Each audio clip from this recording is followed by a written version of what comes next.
Puji Tuhan, hari ini saya boleh kembali berada di tengah-tengah saudara untuk membagikan firman Tuhan. Saudara, hari ini adalah hari pertama sekaligus adalah di bulan yang terakhir dari tahun ini. Berarti kita sudah melewati 11 bulan di tahun 2024 ini dan kita telah melihat anugerah demi anugerah, kasih karunia demi kasih karunia yang Tuhan sudah limpahkan di dalam sepanjang tahun ini. Ada peristiwa-peristiwa yang mendukakan kita, tapi juga ada banyak peristiwa-peristiwa kita boleh semakin mengenal Tuhan di dalam perjalanan hidup kita. Saudara yang dikasih Tuhan, di dalam beberapa minggu terakhir ini, di gereja ini telah banyak dikotbahkan tentang kehidupan berkomunitas. Bagaimana kita sebagai umat Tuhan harus hidup sebagai umat Tuhan di dalam persekutuan dalam sebuah gereja. Nah, Bapak Ibu yang dikasih Tuhan, hari ini kita akan membahas satu topik yang saya beri judul adalah bahaya tersembunyi di balik sebuah persekutuan. Bahaya tersembunyi di balik sebuah gereja. Saudara-saudara, mari kita membuka Alkitab kita. Mari kita membuka 1 Korintus pasal 1. Kitab 1 Korintus pasal 1 ayat ke-10 hingga ayat yang ke-13. 1 Korintus pasal 1 ayat ke-10 hingga ayat yang ke-13. Saya akan membacakan bagi Bapak Ibu sekalian demikian. Tetapi aku menasihatkan kamu, saudara-saudara, demi nama Tuhan kita Yesus Kristus, supaya kamu seia sekata dan jangan ada perpecahan di antara kamu. Tetapi sebaliknya, supaya kamu erat bersatu dan sehati sepikir. Sebab, saudara-saudaraku, aku telah diberitahukan oleh orang-orang dari keluarga Chloe tentang kamu, bahwa ada perselisihan di antara kamu. Yang aku maksudkan ialah bahwa kamu masing-masing berkata, aku dari golongan Paulus, atau aku dari golongan Apolos, atau aku dari golongan Kefas, atau aku dari golongan Kristus. Adakah Kristus terbagi-bagi? Adakah Paulus disalibkan karena kamu? Atau adakah kamu dibaptis dalam nama Paulus? Sampai di sini pembacaan firman Tuhan. Bapak Ibu yang dikasihi oleh Tuhan, ketika Tuhan mendirikan gereja di muka bumi ini, sebenarnya Tuhan telah memberikan kepada kita dua prototipe besar, ya, dua contoh besar bagaimana gereja itu sebenarnya Tuhan inginkan hadir di dalam dunia ini. Saudara, prototipe pertama atau contoh pertama ada di dalam perjanjian lama, yaitu ketika Tuhan memanggil bangsa Israel menjadi umat kesayangannya. Saudara, kita tahu bangsa Israel itu memang dari satu suku, ya, satu bapak jasmani, yaitu Abraham, Ishak, dan Yakub. Tetapi kita tahu dari 3 bapak patriark ini akhirnya akan muncul 12 suku di dalam bangsa Israel. 12 suku yang berbeda Tuhan persatukan di dalam hukum Taurat Tuhan. Dan ini menjadi prototipe kedua di dalam perjanjian baru, Bapak Ibu sekalian. Kalau kita melihat bagaimana gereja itu berdiri di muka bumi ini, Tuhan memulainya dari 12 murid yang berbeda-beda. Jadi 12 suku perjanjian lama, 12 murid perjanjian baru. Yang memiliki karakter bermacam-macam, latar belakang dan kepribadian yang berbeda-beda, Tuhan persatukan di dalam dirinya sebagai kepala gereja. Dan di dalam konteks inilah saudara, Tuhan Yesus itu mendirikan jemaatnya di dalam Matius 16, dan alam maut tidak akan menguasainya. Jadi ketika kita berbicara tentang gereja, sebenarnya gereja itu apa, Bapak Ibu sekalian? Gereja adalah sekelompok orang yang dipanggil oleh Tuhan, yaitu umat pilihan Tuhan, umat tebusan Tuhan, dipanggil keluar dari dunia ini untuk dipersatukan di dalam Kristus. Dipimpin oleh Kristus sendiri sebagai kepalanya. Itulah esensi dan hakikat dari gereja. Jadi sebenarnya gereja itu bukan berbicara tentang gedung. Gereja bukan berbicara tentang organisasi. Yang jauh lebih penting, gereja adalah orang-orang yang ditebus, dipanggil keluar untuk dipersatukan oleh Kristus sebagai tubuhnya. Dan Kristus menjadi kepalanya. Jadi Bapak Ibu yang dikasih Tuhan, di dalam gereja di muka bumi ini, kita melihat sebenarnya ada 2 aspek penting fungsi daripada gereja. Yang pertama, aspek vertikal. Gereja ada di muka bumi ini adalah untuk menyembah Allah. Jadi kita dipanggil, dikeluarkan dari dunia ini bukan untuk nganggur-nganggur, Bapak Ibu sekalian. Kita dipanggil, dibawa keluar dari dunia yang berdosa ini untuk menjadi penyembah Allah. Orang-orang yang hidup bergaul erat dengan Tuhan di dalam sepanjang kehidupan kita. Ini aspek vertikal. Aspek horizontal gereja adalah menjadi umat yang berkomunitas. Orang percaya yang saling mengasihi satu dengan yang lain, orang percaya yang saling menopang satu dengan yang lain, anak-anak Tuhan yang saling melengkapi, saling membangun satu dengan yang lain. Inilah keinginan Tuhan ketika Tuhan mendirikan gerejanya di muka bumi ini. Bersekutu, saling mengasihi, saling menopang, saling membantu, saling melengkapi, saling melayani satu dengan yang lain. Bapak Ibu yang dikasihi Tuhan, hari ini saya ingin berbicara seperti tema yang tadi saya berikan. Ada bahaya tersembunyi di balik gereja. Gereja itu selalu mengalami dua macam bahaya, Bapak Ibu sekalian. Kalau kita golongkan ada dua macam bahaya besar di dalam gereja. Pertama, bahaya dari luar. Bahaya dari luar itu penganiayaan, pembakaran gereja, dan sebagainya. Itu bahaya. Tapi bahaya yang lebih besar itu adalah bahaya dari dalam diri gereja sendiri. Ajaran-ajaran sesat, termasuk topik kita pada malam hari ini, di dalam gereja, di dalam sebuah persekutuan komunitas tubuh Kristus, ternyata ada satu bahaya tersembunyi yang mungkin seringkali tidak kita sadari. Dan bahaya itu adalah munculnya kelompok-kelompok di dalam gereja. Munculnya grup-grup di dalam gereja. Nah, Bapak Ibu yang dikasihi oleh Tuhan, apakah kemunculan sebuah kelompok-kelompok di dalam gereja, grup-grup di dalam gereja ini normal atau tidak sebenarnya? Di dalam aspek tertentu, ini adalah sesuatu yang normal, bahkan mungkin tidak bisa terhindarkan. Orang yang hobinya main musik, seperti tadi kita lihat, yang menjadi pemain musik, singer, pasti kelompoknya yaitu Bapak Ibu sekalian. Tiap minggu ketemu latihan dan sebagainya. Orang-orang yang jadi guru sekolah minggu, kelompoknya ya guru-guru sekolah minggu. Persiapan bersama, membuat kreativitas bersama, dan sebagainya dan lain-lain. Di dalam aspek tertentu, itu adalah sesuatu yang normal.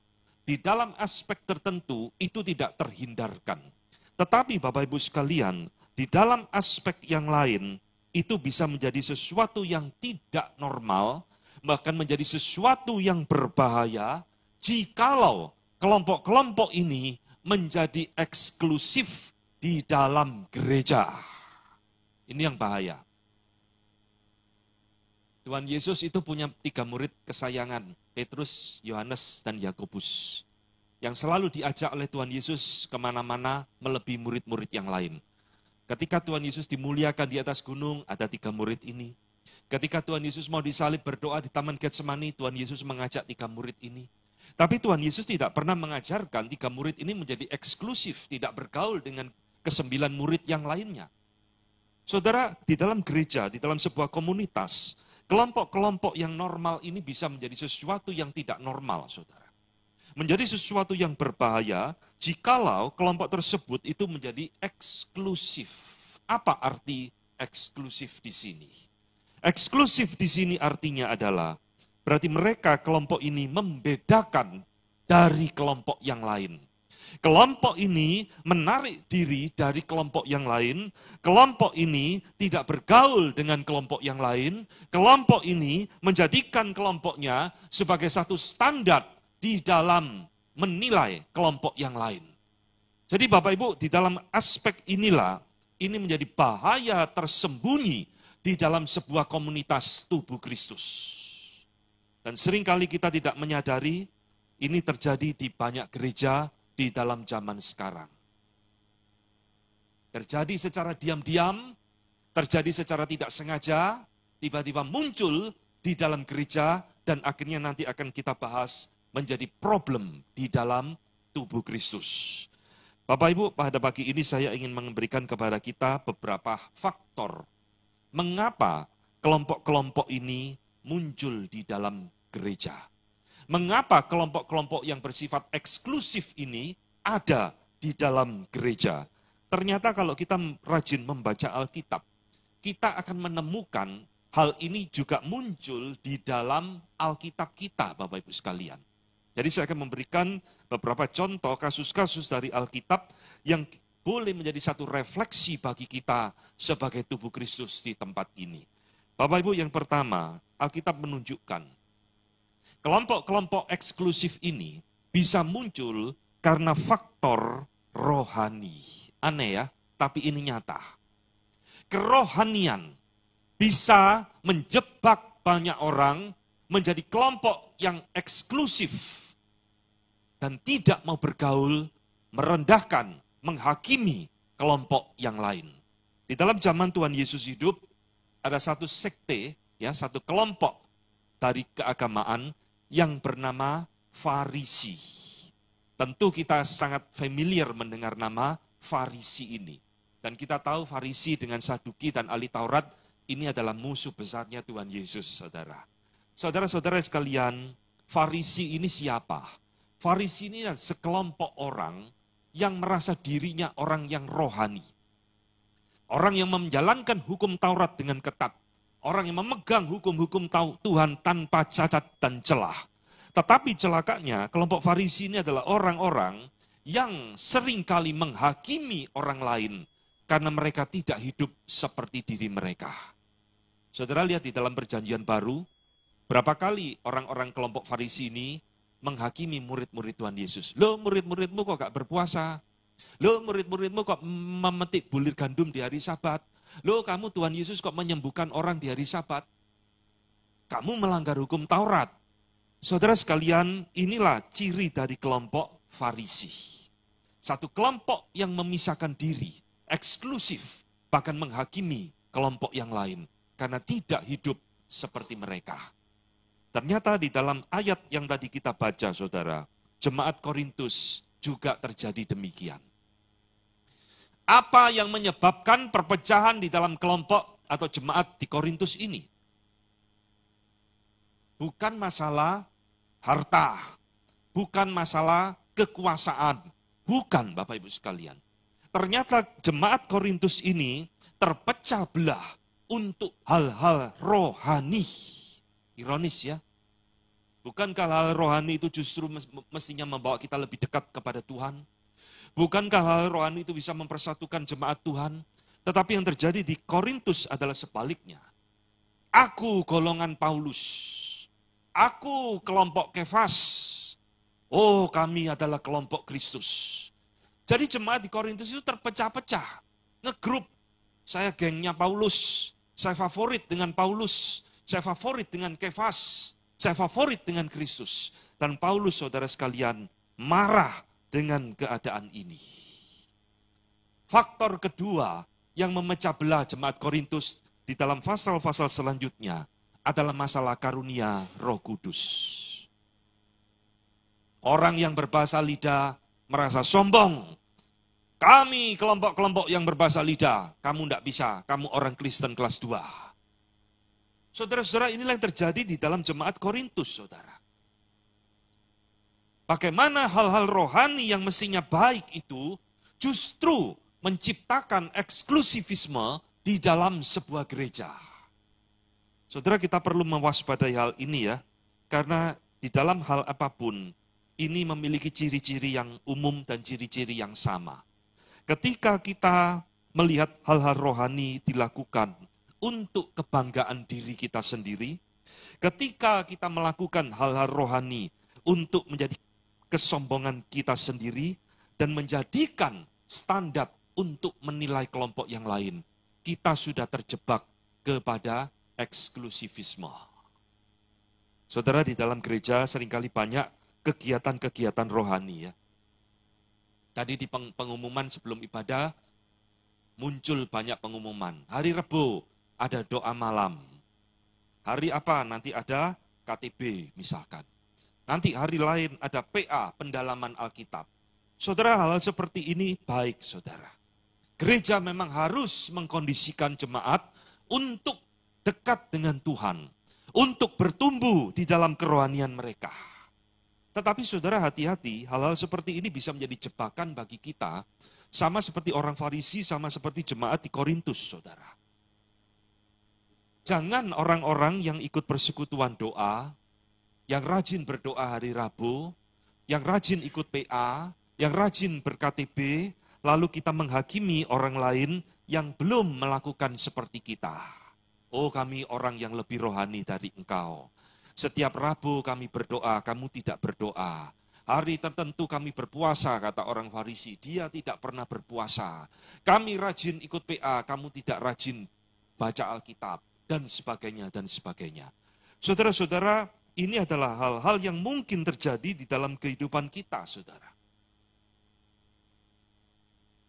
Maka hati-hati dengan kerohanian, itu bisa menjadi satu jebakan yang membawa kita menjadi eksklusif. Kami kelompok pendoa di dalam gereja. Kami kelompok pemain musik di dalam gereja. Kami kelompok guru sekolah minggu di dalam gereja. Kami kelompok bapak-bapak di dalam gereja. Kami memberikan sumbangsi yang besar bagi gereja. Saudara-saudara, kita tak sadar kesombongan rohani bisa membawa kita jatuh kepada eksklusivisme di dalam tubuh Kristus. Termasuk saudara, ketika hal-hal rohani itu kita jadikan sebagai tempat persaingan di dalam pelayanan. Saya tidak tahu di gereja ini ada berapa grup pemain musik. Kadang kalau gereja besar itu banyak memilih grup A, grup B, grup C. Tak sadar saudara, saingan. Mau perform terbaik untuk jemaat. Benih-benih persaingan itu bisa muncul di dalam hati kita. Tadi sebelum firman, kita diawali dengan lagu, apa yang Tuhan cari di dalam diri kita? Hati seorang hamba. Mestinya hati seorang hamba itu tidak boleh bersaing. Karena kita semua adalah hamba. Tapi benih kesombongan itu tetap bisa muncul di dalam diri kita, saudara. Guru sekolah minggu, ada kelompok A, kelompok B, kelompok C. Bisa terjadi satu persaingan di dalam pelayanan. Nah, ini menjadi satu eksklusivisme di dalam tubuh Kristus. Oh, kelompok kami lebih baik melayani sekolah minggu dari kelompok yang lain. Kelompok kami lebih rajin memuji Tuhan dari kelompok yang lain. Bahkan saudara-saudara, hal yang paling mengerikan itu pernah terjadi dalam abad pertengahan. Abad pertengahan itu kira-kira tahun 400 sampai tahun 1600 sebelum reformasi terjadi.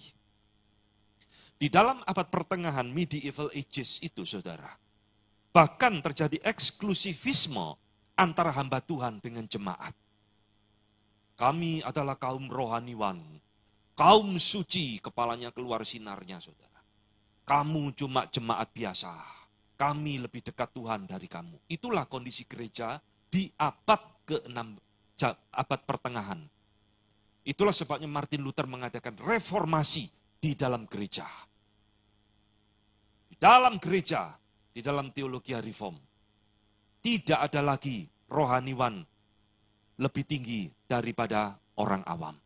Semua adalah sama-sama priesthood imam di hadapan Allah. Saudara, inilah faktor pertama yang harus kita waspadai, saudara.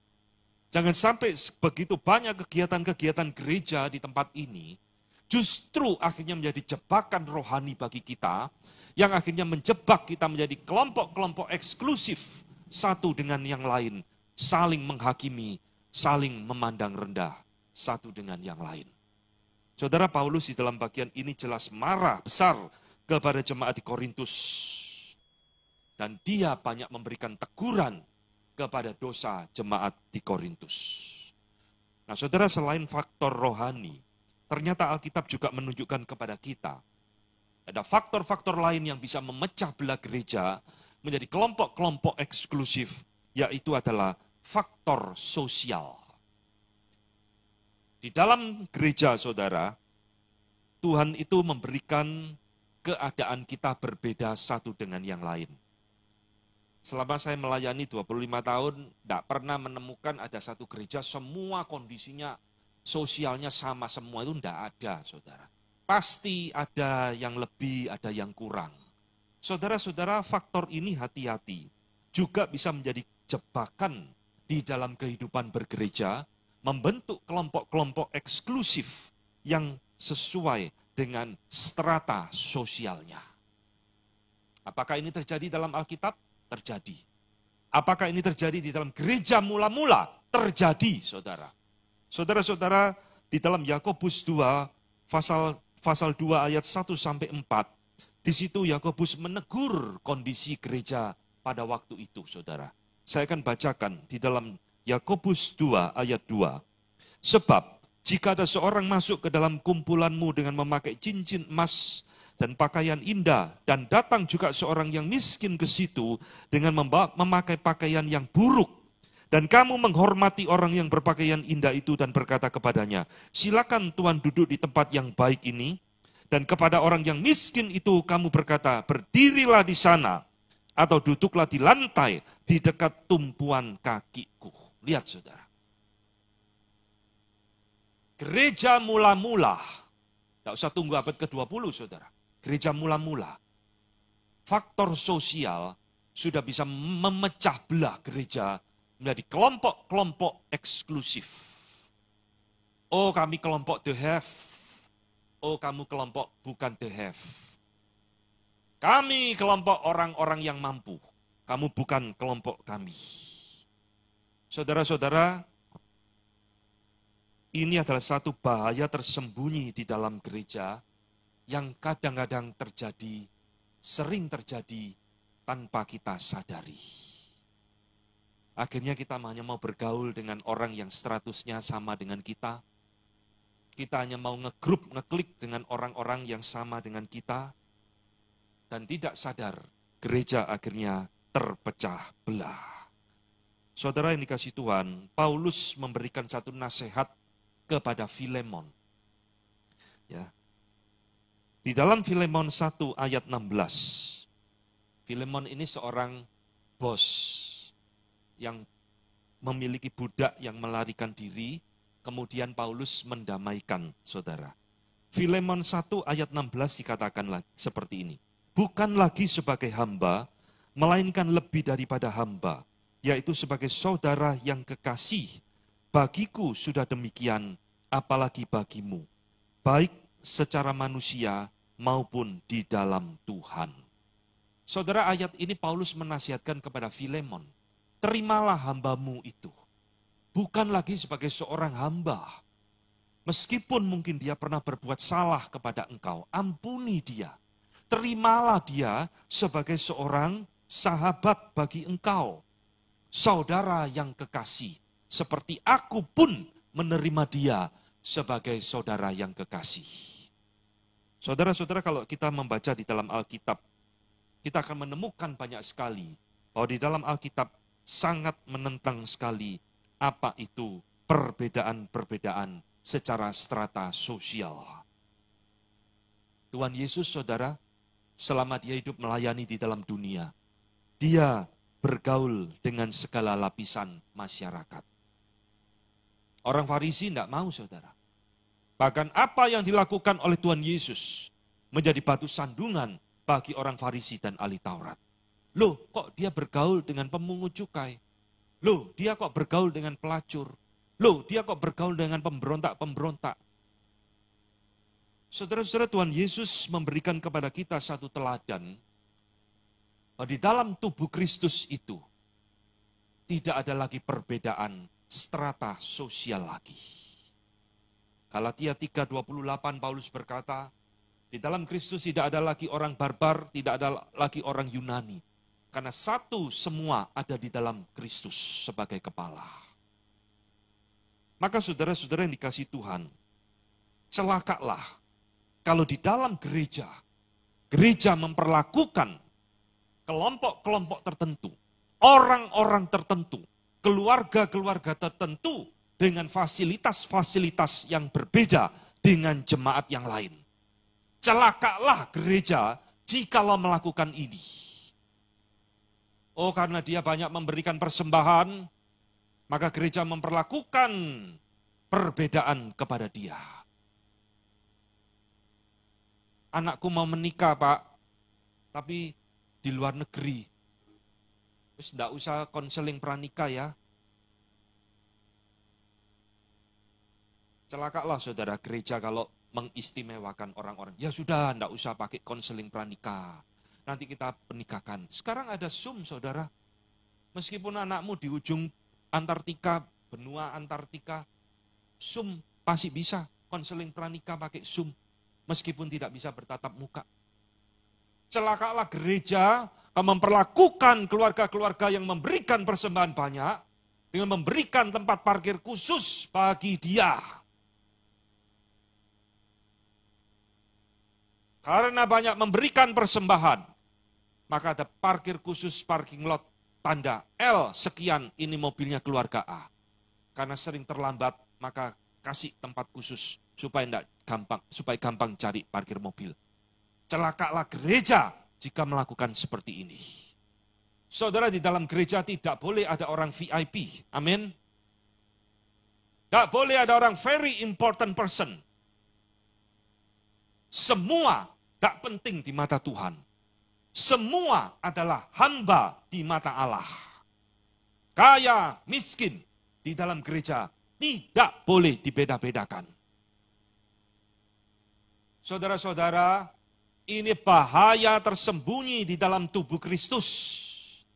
Yang kadang-kadang kalau kita tidak hati-hati, banyak hamba Tuhan, gereja bisa jatuh kepada kesalahan seperti ini.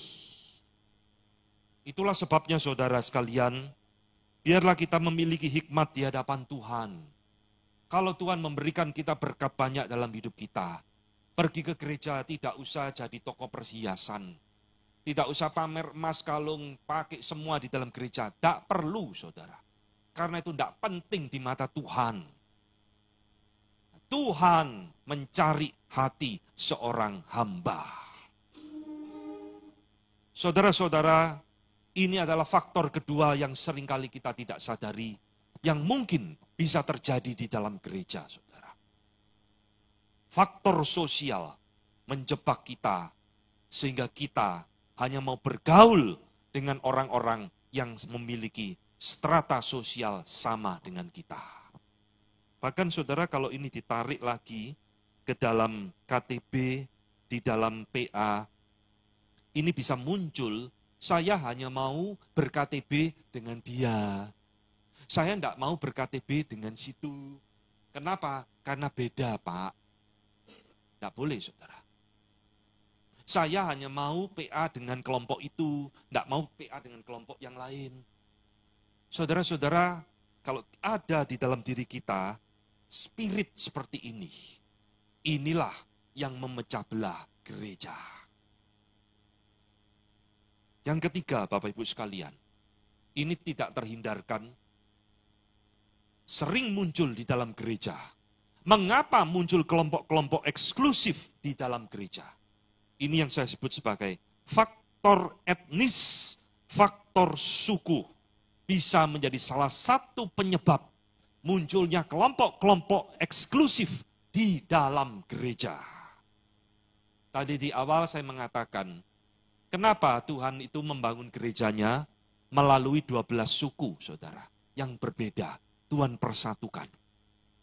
Mengapa Kristus membangun gerejanya dimulai dari 12 murid yang berbeda-beda, latar belakang, dan sebagainya. Karena Tuhan ingin mempersatukan keberbedaan itu di dalam tubuhnya. Kristus sebagai kepala. Tapi saudara, yang kita lihat banyak terjadi di dalam gereja, kita itu menjadi kelompok-kelompok eksklusif berdasarkan etnis dan suku kita. Dengan kata lain, saudara, tanpa disadari, di dalam gereja banyak terjadi rasisme. Suka atau tidak suka, ini yang terjadi di dalam banyak gereja. Saudara-saudara, Sebenarnya Tuhan itu menginginkan tubuh Kristus, gerejanya, itu merupakan kumpulan dari berbagai suku bangsa. Amin. Dari awal Tuhan membangun rumahnya, bait Allah dalam perjanjian lama. Tuhan sudah ngomong di dalam Yesaya 56 ayat ke-7. Rumahku akan disebut rumah doa bagi segala bangsa. Tuhan mendirikan baitnya bukan untuk orang Yahudi tok, saudara. Tuhan sudah ngomong, rumahku akan disebut menjadi rumah doa bagi segala bangsa. Berarti segala bangsa boleh datang ke rumah Tuhan untuk menyembah. Bahkan Salomo berdoa kepada Tuhan, Tuhan, nanti kalau ada orang asing datang ke rumahmu, yang berseru kepada Engkau, Tuhan, dengarkan doanya, Tuhan. Indah sekali itu. Rumah Tuhan dibangun bukan untuk satu etnis saja, tetapi untuk segala bangsa. Jadi saudara, kita keliru sekali kalau kita bergereja, kita ngeklik saudara. Oh, saya hanya mau bergaul dengan orang yang sesuku dengan saya. Saya hanya mau PA dengan orang yang seetnis dengan saya. Saya hanya mau ber-KTB dengan orang yang sejenis dengan saya. Saudara, itu bukan kehendak Tuhan. Tidak ada lagi orang Yahudi atau orang Yunani. Tidak ada hamba atau orang merdeka. Tidak ada laki-laki atau perempuan, kata Paulus. Karena kamu semua adalah satu di dalam Kristus. Ini yang Tuhan inginkan. Bahkan saudara nanti lihat di dalam kitab Wahyu, Yohanes itu mendapatkan satu penglihatan besok di dalam penghakiman Tuhan. Aku melihat sekelompok banyak orang dari segala suku dan bahasa berdiri di hadapan Allah. Keselamatan adalah untuk segala bangsa. Kristus adalah untuk segala bangsa. Maka saudara, kenapa di dalam gereja seringkali kita menjadi klik, menjadi eksklusif dengan suku-suku tertentu saja. Saudara, ini adalah hal yang merusak, ini adalah hal yang memecah belah di dalam gereja. Ketika Tuhan Yesus di dalam dunia, saudara sekalian, Dia kembali memberikan kepada kita satu teladan yang indah. Tuhan Yesus bergaul dengan perempuan Samaria.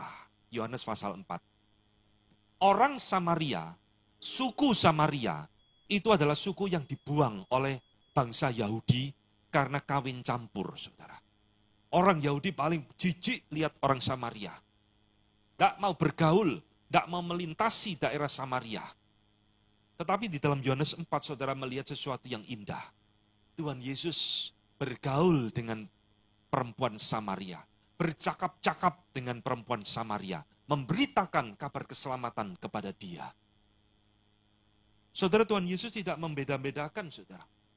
Oh, saya hanya mau bergaul dengan orang Yahudi karena saya Yahudi. Tidak. Dia bergaul dengan perempuan Sino Venesia yang juga bukan orang Yahudi. Dia sembuhkan.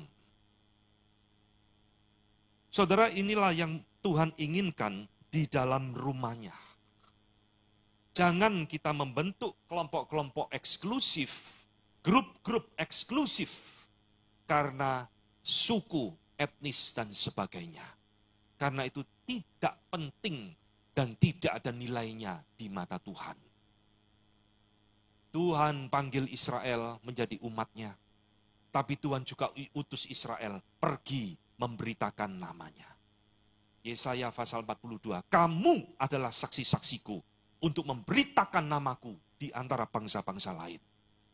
Jadi Tuhan tidak ingin bangsa Israel itu eksklusif. Oh, ini Allah milik suku kami tok. Yang lain tidak usah mengenal Allah Yahweh. Tidak, saudara.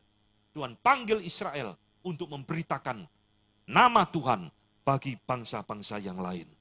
Saudara-saudara, ini adalah faktor ketiga mengapa muncul eksklusivisme di dalam gereja. Yang keempat, Bapak Ibu sekalian, Alkitab menunjukkan kepada kita, ternyata ada kelompok-kelompok eksklusif yang muncul di dalam gereja karena memiliki motivasi yang jahat. Ini yang paling mengerikan, saudara sekalian. Jadi ada orang-orang yang membentuk geng, membentuk kelompok di dalam gereja karena tidak puas dengan gereja. Menghasut jemaat yang lain untuk ikut kelompok mereka. Lalu mengkritik, mengkudeta dalam tanda petik hamba Tuhan, membawa jemaat keluar eksodus, membawa perpecahan, membentuk gereja yang baru, dan sebagainya. Saudara-saudara, rupanya Yohanes Rasul pernah mengalami ini. Ini dicatat di dalam 3 Yohanes pasal 1 ayat 9 sampai 11. Saya bacakan ayat ke-9-nya saja, saudara. Ayat 9 sampai 11 semua saya bacakan. Aku telah menulis sedikit kepada jemaat, tetapi Diotrefes yang ingin menjadi orang terkemuka di antara mereka tidak mau mengakui kami. Karena itu apabila aku datang, aku akan meminta perhatian atas segala perbuatan yang telah dilakukannya. Sebab ia melontarkan kata-kata kasar terhadap kami, dan belum merasa puas dengan itu, ia sendiri bukan saja tidak mau menerima saudara-saudara yang datang, tetapi juga mencegah orang-orang yang mau menerima mereka dan mengucilkan orang-orang itu dari jemaat. Saudaraku yang kekasih, janganlah meniru yang jahat, melainkan yang baik. Barang siapa berbuat baik, ia berasal dari Allah. Tetapi barang siapa berbuat jahat, ia tidak pernah melihat Allah. Lihat saudara. Jadi rupanya di dalam jemaat di tempat itu, masa itu, ada seorang yang bernama Diotrefes yang menghasut jemaat lain untuk melawan para rasul, termasuk Rasul Yohanes. Bahkan menghalang-halangi orang untuk mau menerima Tuhan Yesus. Dan membawa perpecahan di dalam gereja.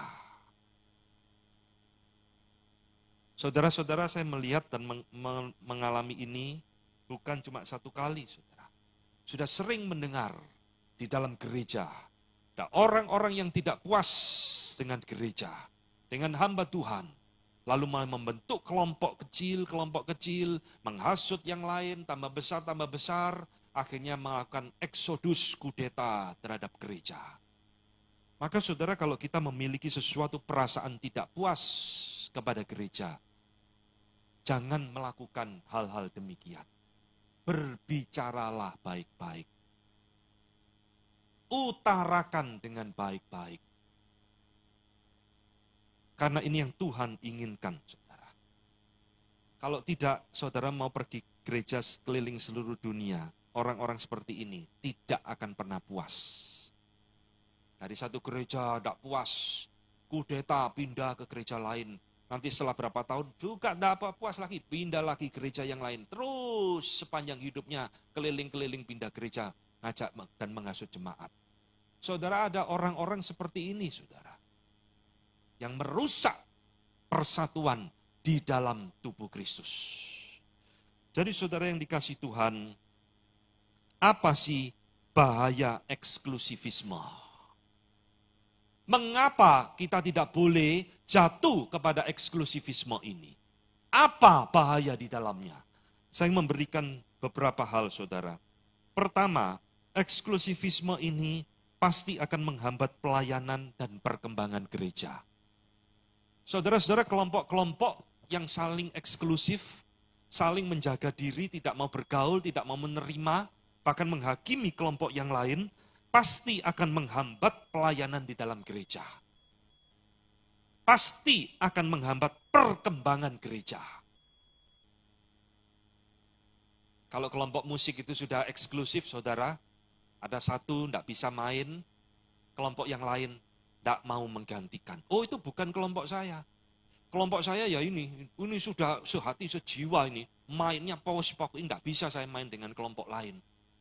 Itu kan bahasa klise, saudara. Sebenarnya menolak, kamu bukan kelompok saya tidak mau melayani bersama dengan kamu. Sekolah minggu juga sama. Oh, tidak bisa saya melayani kelompok itu. Kita kelompoknya biasanya persiapan dengan kelompok yang lain. Saya tidak biasa melayani dengan dia. Saudara, kalau kita memiliki spirit eksklusivisme seperti ini, gereja pasti terhambat, gereja pasti tidak akan berkembang dan bertumbuh. Karena kelompok-kelompok ini biasanya memiliki agendanya masing-masing di dalam gereja. Saudara-saudara, gereja kalau banyak memiliki kelompok-kelompok eksklusif seperti ini, itu sama seperti gereja di dalam gereja, saudara. Ada gereja kecil di dalam gereja yang besar. Ini bahaya. Ini bukan keinginan Tuhan. Dan ini ada sesuatu yang sangat merusak di dalam gereja. Kelompok yang satu etnis tak mau melayani dengan etnis yang lain. Kelompok yang merasa orang mampu tidak mau melayani bersama dengan orang yang sederhana. Dan sebagainya. Maka pelayanan di dalam gereja pasti akan terhambat.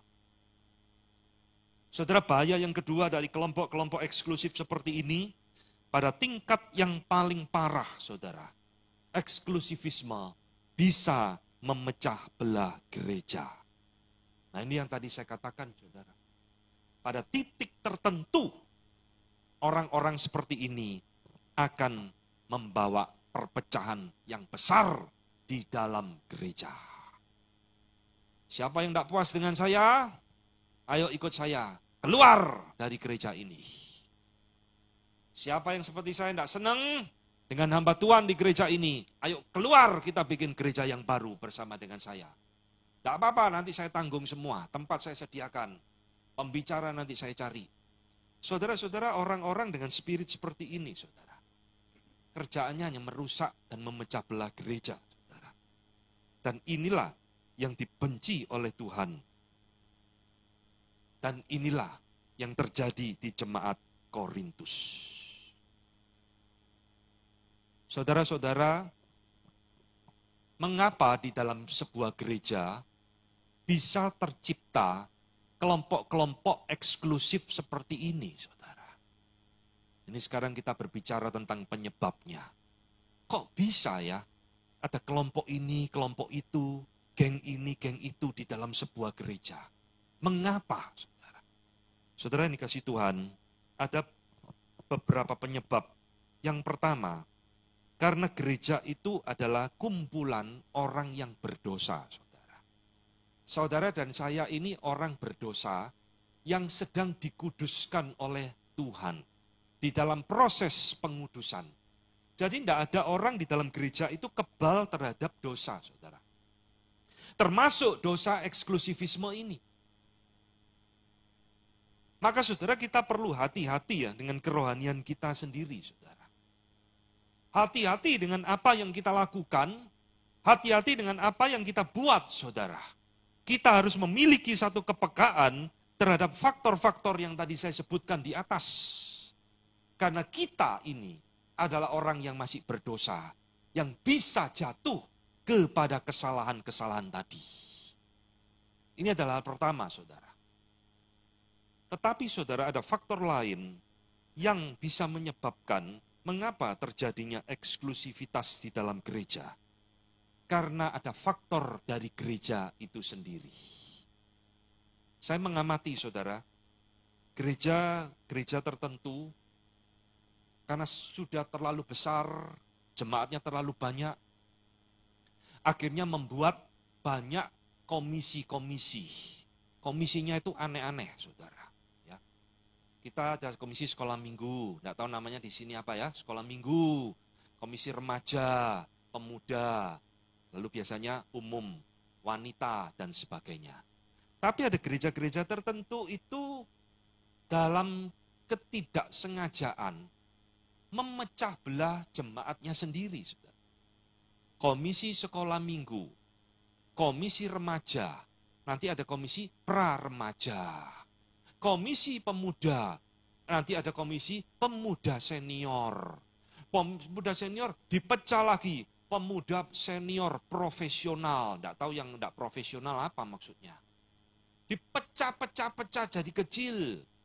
Bahkan ada komisi wanita, nanti dipecah lagi, wanita junior, wanita senior. Komisi usiawan juga sama, usia junior, usiawan, senior. Nggak tahu senior itu 80 tahun ke atas atau gimana. Dipecah-pecah sampai kecil. Ya akhirnya jemaat itu ngumpulnya, bergaulnya dengan mereka sendiri. tidak mengenal jemaat yang lain. Oh, kamu bukan kelompokku. Kamu bukan kelompok wanita senior, kamu masih junior. Saya kelompok usiawan senior, kamu masih kelompok usiawan junior. Saudara-saudara, gereja tidak sadar memecah belah jemaatnya sendiri, saudara. Maka ada baiknya tadi remaja ikut ibadah di tempat ini, supaya mereka juga mengenal jemaat umum modelnya seperti apa. Siapa temannya papa saya, siapa temannya mama saya. Setelah itu mereka pergi ke kelas mereka masing-masing. Saudara-saudara, ini adalah strategi-strategi yang harus diperhatikan di dalam gereja. Supaya di dalam gereja tidak tercipta kelompok-kelompok eksklusif yang akhirnya justru menghambat pelayanan gereja. Ujung-ujungnya nanti seperti itu, saudara. Oh, kamu bukan kelompok saya tidak mau melayani bersama dengan kamu. Kamu bukan kelompok saya tidak bisa bergaul dengan kamu. Maka saudara, menutup khotbah kita pagi ini, saya akan menutup dengan satu pertanyaan. Sebenarnya, apa sih yang Tuhan inginkan dari gerejanya? Kalau eksklusivisme itu keliru, apa yang Tuhan inginkan dari gerejanya?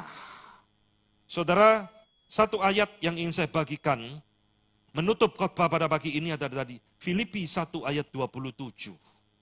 Jemaat Filipi ada juga jemaat yang sama, saudara. Terjadi perpecahan di dalamnya. Ada kelompok Yudia, ada kelompok Sinteke. Nanti saudara baca. Dua kelompok wanita ini saling bersaing.